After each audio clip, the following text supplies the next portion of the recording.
Një projekt me cilin është krenuar pushteti aktual i Felizajt prej ardhjes në pushtet është vendosja aparateve për largimin e sorrave.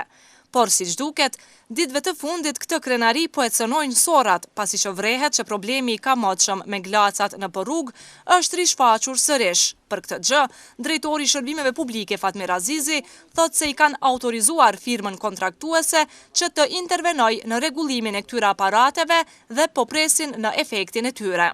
Nuk mund të them që janë të harxhuar bateria se kompania në fjalë ka me mbajtjen e tyre dhe do të shikojmë.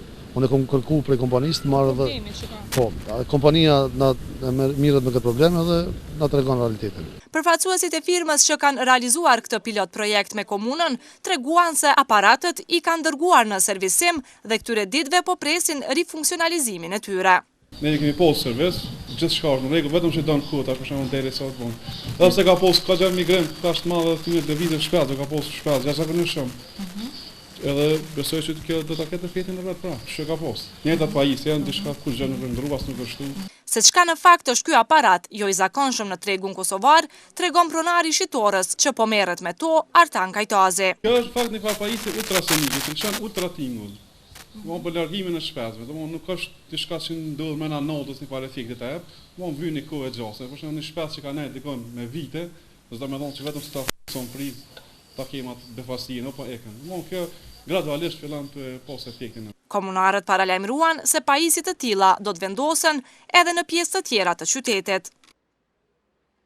Dua të potencoj edhe një që tash kemi filluar edhe një vazhdim këtij projektit, po me aparatur më të sofistikuar. Ndryshe, ka kushtuar shtrejt, ajo është shtrejt? Jo, gjithë projekti ka kushtuar, ky pilot projekt ka kushtuar dikon 4800 euro.